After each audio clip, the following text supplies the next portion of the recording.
Well, hello there. Hi, everyone. Welcome to the day one of the Next Move Clarity Challenge. I'm Emily, and I'm really glad you're here. Let's see who we have in the chat. Joyce, I'm so excited for you. Well, let me turn off the volume in case you can hear it. Welcome, welcome, welcome. I want to say thank you for being here, especially on a Monday. And happy Martin Luther King Jr. Day if you're from the US. Hope you had the day off and plenty of time to relax. So before we jump in, let's get the chat going. Let me know where you're tuning in from, your name, and type one word for how work has felt lately. Just one word. I know a lot of the people I talk to say unchallenging, stagnant, stressful. So pop it into the chat. For me, it'd be I'm Emily from Phoenix and invigorated. I've been really looking forward to these 3 days with you. It's going to be so juicy. Okay, we have Alina. Let's see. Okay, Alina says draining and boring. Brandy's from Portland, mind numbing. Ooh, what a descriptive word. Allie's from Chicago, unfulfilled, stagnant, hectic. Joyce, Oregon, chaotic.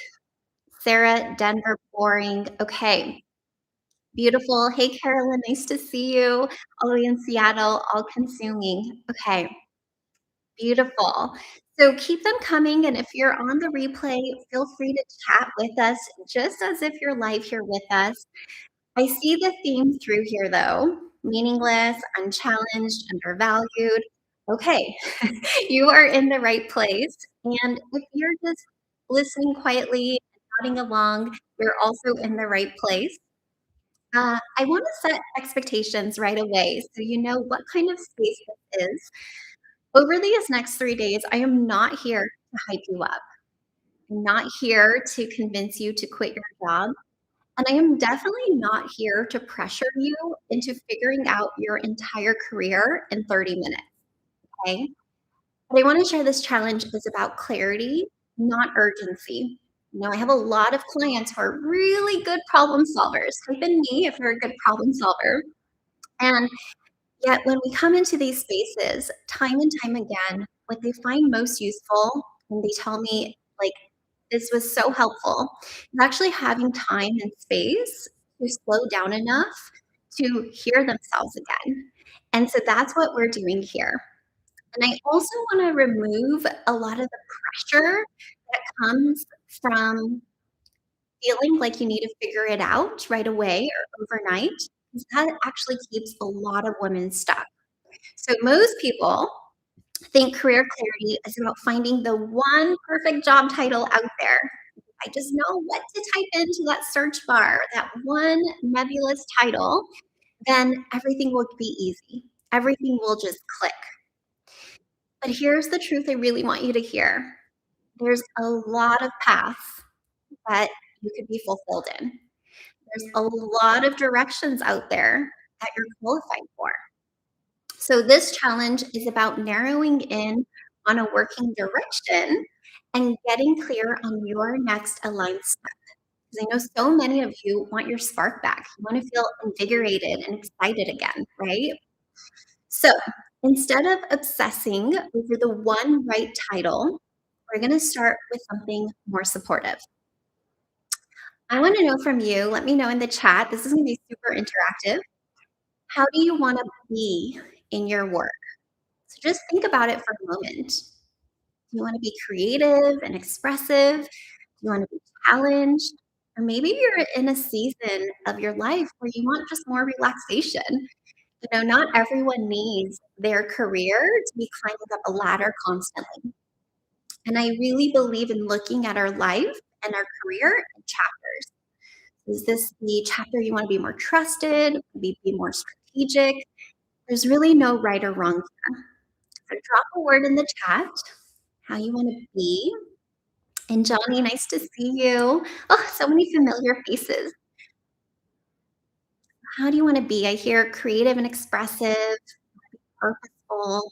You want to be challenged, creative, collaborative, not overlooked, stable, beautiful, magical. Love that. So, in case you guys missed it, we do have a really beautiful workbook to go along with this.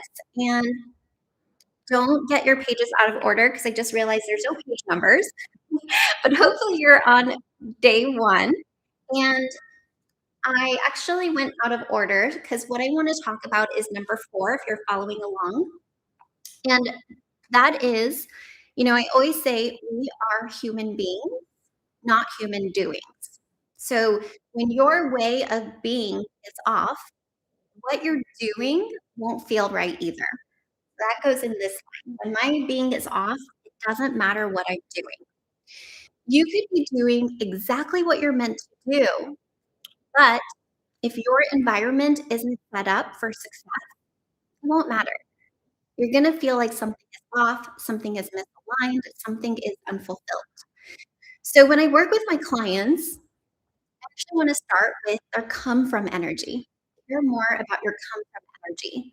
So when you know your way of being, what you really want to express, then it becomes clear on what you need to do in order to honor your being. And I think this is very important to highlight because each individual is so unique and different. And we will all have different needs and desires and strategies that work for us. So we got to know how we want to be first. Okay, type in one into the chat if this is resonating with you and making sense so far. I just want to get a pulse here. And just so you can see the bigger picture, here's what we're going to walk away with if you stay with me through the next 3 days. So today is about getting clarity on why you feel stuck and what's zapping your energy. Tomorrow, we're going to actually talk about what the next working direction looks like. So this is for everyone that's looking for something really practical to snack on. And then Wednesday, we're going to come up with a grounded next step so that you can start getting momentum without making any drastic moves. Okay, so this challenge is about getting clarity and momentum again, especially if you've been feeling stuck or you've been tolerating your career for a while now. And on day three, I'll also share what it looks like to get more support, staying connected to that clarity and momentum if you want lasting change and you want to go further past these 3 days. Does that sound good? All right. Thanks for all the ones. Let's begin. So let me know in the chat how long you've been feeling unsatisfied or tolerating your current job or your current situation.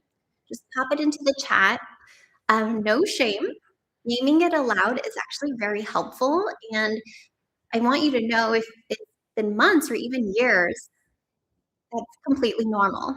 Change is scary for so many of us. Okay, 13 years, I think is the winner so far. And let's change that. Again, change is scary for a lot of us, but I know a lot of you also might be thinking, the job market is really crappy right now, or the economy sucks. Like, shouldn't I just be happy and grateful with the job that I have? Now, as someone who believes deeply in abundance, I want to share wanting more than stability doesn't make you dramatic or ungrateful. It often just means that the version of you who chose this original job isn't the same version anymore. And that's beautiful. We get to celebrate this growth, right? That's actually really normal and liberating that we get to evolve and circumstances change. Again, you're going to hear me talk a lot about chapters of life and our chapters evolve and change. So let me take a moment to share a little context so you know where this perspective is coming from. I see a lot of familiar faces, but those that are new to me, I've spent over a decade in HR and recruiting. And I helped people land new jobs, new promotions, all of it. And over time, I started noticing a pattern that I couldn't unsee. My clients would land what they thought was the dream job. We would celebrate, there'd be this relief, there'd be a high, even a sense of, okay, I fixed it, I got it. And then months, sometimes years later, I'd receive an email that said something like, the honeymoon wore off. I thought this would fix my burnout, but it's just the same situation, different cast of characters. Emily, I'm still unfulfilled. I thought this is what I wanted, but why am I so unhappy? At first, I thought the problem was the job. But what I realized after seeing this pattern over and over again was something so much deeper. A lot of the women were making decisions that were practical and logical and safe, but not actually supportive of what they truly desired. And here's the part that I really want you to hear. Even good jobs change, right? Teams shift, leadership changes, layoffs happen, lives, in other words. So the issue wasn't just finding a better job. I noticed a pattern that women didn't trust themselves to navigate change without spiraling or like overthinking or overanalyzing. They didn't have a clear internal compass to come back to when things got messy, right? And so that's when I stopped focusing on only finding the next job and started helping women build clarity of like, what do you really want? How do we build enough self trust underneath it to actually go after it? Because the last thing I want you to do is just land another band aid job. How many of you feel like you've taken band aid jobs just to get out of your current situation? And sometimes there's a time and a place for that, but I want you to think long term and really be here to find that spark and that fulfilling work that you're meant to be doing. So type in a one into the chat if ultimately you know you desire more confidence, which, by the way, confidence translates into self trust. Latin, the word fidere means to trust. Con means with. So with trust and self confidence. Okay, good. Lots of ones coming through. So here's the core truth for today. And you guys can start following along in the workbook. I've asked my teammate Perez to help you fill in the blanks on here. Um, most smart, capable women aren't stuck because they're lazy, lost, or indecisive. Okay. It's not because you're lazy, lost, or indecisive. I hear this all the time, and it's not that. They're stuck because they're trying to make big decisions while completely being exhausted, burned out, overwhelmed. How many of you feel like you're putting out fires all day? Maybe it's meetings, deadlines, kids, household stuff. And then somehow you're expected to go home and map out your future. Type in yes if that's you. And just know that's not how clarity works. Clarity lives in our learning brain, not our survival brain.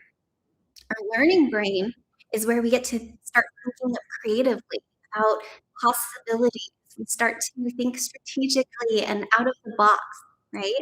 But when you're tired, you're overwhelmed, your brain prioritizes safety, not possibility. So what happens? It sticks with what's familiar, even when it's mediocre, even when you're tolerating it and feeling all of those things you just shared at the beginning, right? It avoids uncertainty. Uncertainty is like red light, even if the grass is greener. So instead of imagining what is possible, instead of allowing yourself to daydream, you fixate and you zoom in on problems, right? You fixate on all the reasons why it can't happen for you. And when you fixate on problems, you just limit and limit and limit your scope and yourself, right? And chances are, if you've been doing this long enough, you have some really strong go-to coping strategies. Let me know in the chat what's your go-to coping strategy when you feel stressed, burned out, overwhelmed, over it. For some, it's Netflix, shopping, scrolling, drinking, binging. And actually, a really big one that I see in a lot of my clients, and it's a sneaky one because it feels productive, is working. We try to keep ourselves busy We try to keep ourselves productive because it gives us a sense of control. We feel like if we're just doing this hard work and we're hustling, it's okay. I'm okay. But I want to share that none of this is wrong. Our strategies served us for some time. It got us here, but chances are they may be a little ineffective or not as useful anymore. So if you're here right now, live or on replay, know it's because you want more than survival. Type in yes if that's true. Right.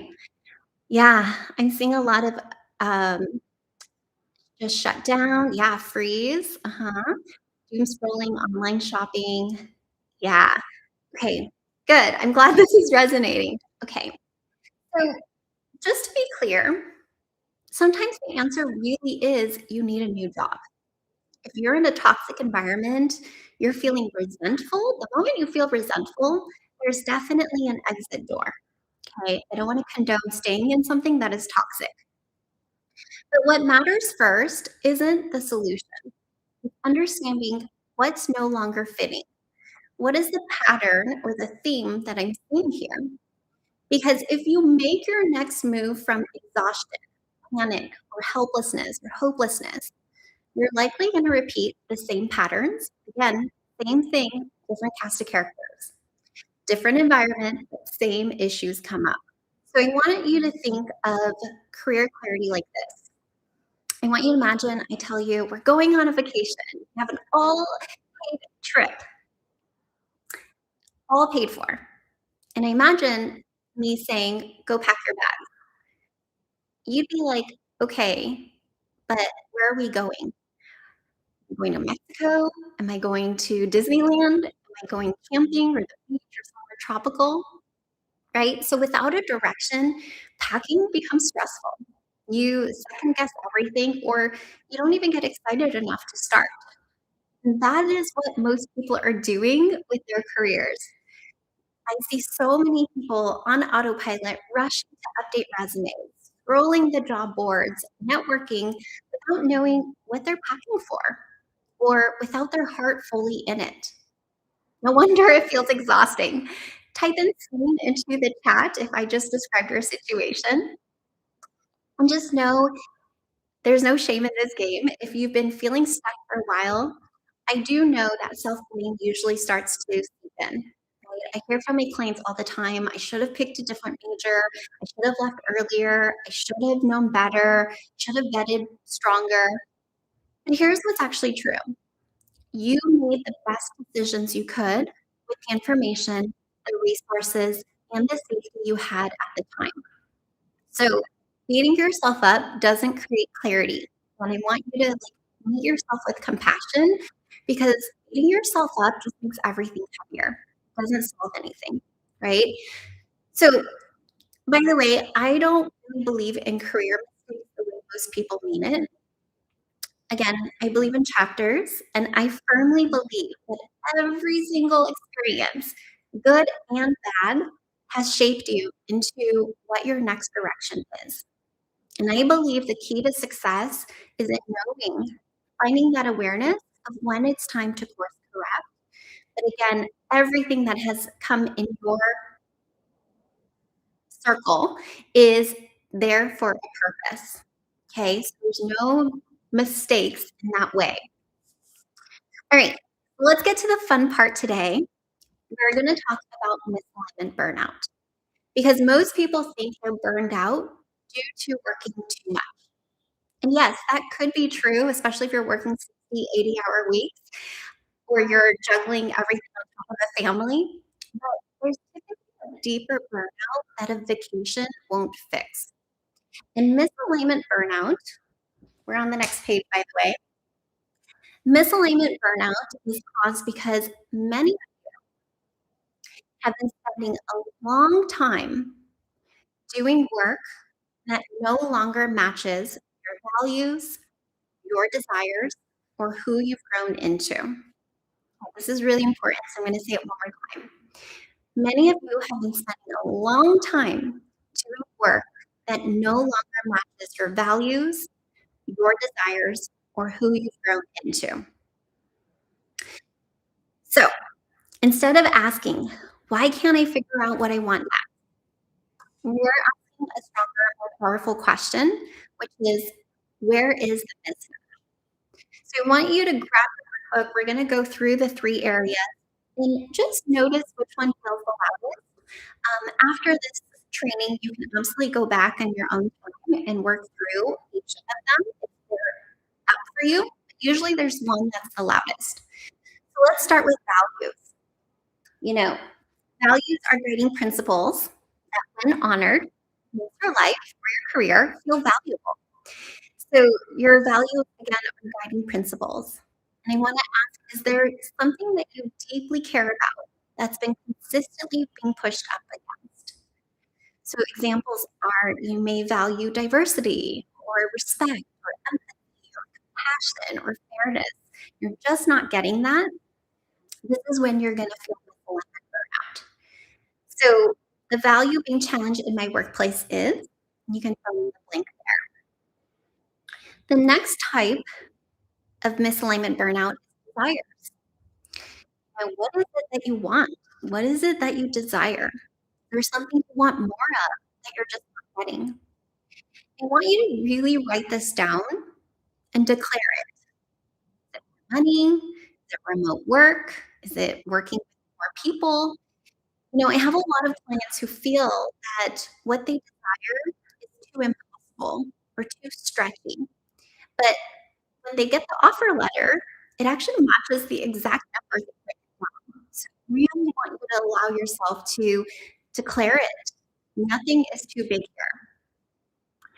And the next one is a belief misalignment or an identity misalignment. What belief or story in your head are you carrying around that is no longer useful or effective? We are all taught stories of the way the world works. That's just the way it is. In order to be successful, you have to be loyal. Or in order to be successful, you have to have gone to an Ivy League, whatever it is, right? We're all fed stories. So if your new career path is a new job, you might even want to start with, in order to be hired, I have to just see what fills in the blank there. I want to give you an example. I had a client who worked as an executive assistant for years. She was very fast, very smart, very sharp, very reliable, always over delivering. She was also growing really resentful because what she actually wanted was to be seen as a strategist. She had a ton of brilliant ideas. She loved advising, but she wasn't getting seen or recognized for her. The belief she was operating from was, in order to be valuable, I have to always be available. So she became exceptional at her job, and her manager, of course, didn't want to lose her. She was getting passed up on promotions, and when she finally started looking outside, she kept applying to the same EA roles. So I asked her, "Why are you going for the same roles that you're trying to move away from?" And her second belief was, "I don't have the experience for anything else." So this is the kind of pattern that we're starting to notice here. So noticing what kind of stories and beliefs are running in your program and limiting the possibilities. By the way, fun fact, this week she's currently in 2 offer stages for strategic advice, and her current title is not limiting her. So this is what clarity brings, right? She knows what she's aligning herself towards, she knows what she's going after, she knows how to speak it. So take a moment and circle the one that feels most aligned, and just know we're not fixing anything today. This is all just about awareness. Okay, let me do a pause here because I feel like I've been talking. Let's see. Oh, you guys can't hear me. I'm gonna have to find a mic tomorrow. Okay, let me see. I can talk a little bit closer into the mic, and if it's really bad, then I will. 1 second. Let me see what I can do.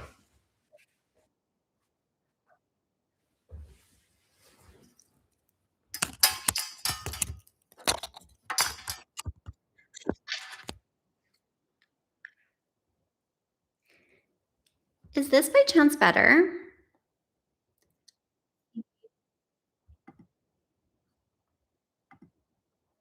Yes?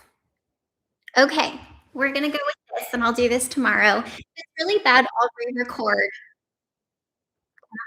I'll re-record what I said earlier.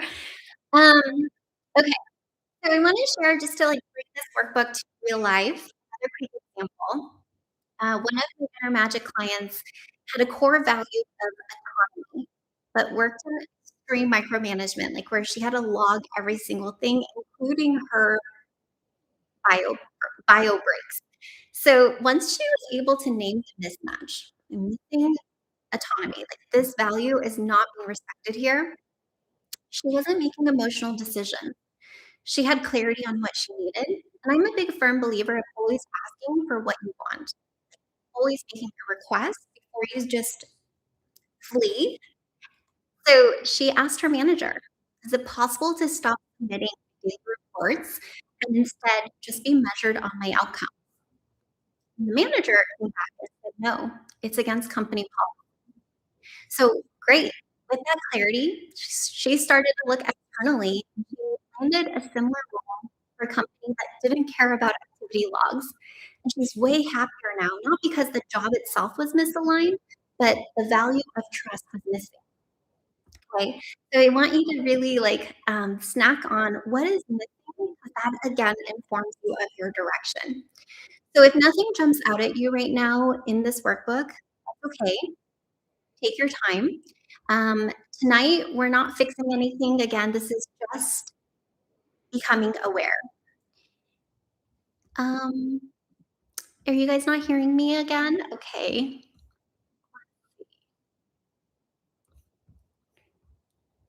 Okay. I'm so sorry. I don't know what's going on. Okay. I'm gonna, like, speak. You guys are gonna see my pores, but that's okay. Can you guys hear me now? Hello? Hello? Type in a 1 if this is better. Okay. Okay, I guess going up and personal. Okay. So many of you are burned out, right, from hustling so much. So just allow yourself to just be with this noticing and not go into fix it mode. Just notice what's misaligned, name it. Tomorrow, we are going to satiate the ego mind, and we'll get clear on your next direction that fits who you are now. But for those wanting a practical next step, you don't want to miss tomorrow. We're going to meet at the same time, same place. And I think I'm going to record this in case you guys want a copy of clear audio. So stay tuned for that in your inbox. But I appreciate you for being here, playing full out. We're just getting started on this journey.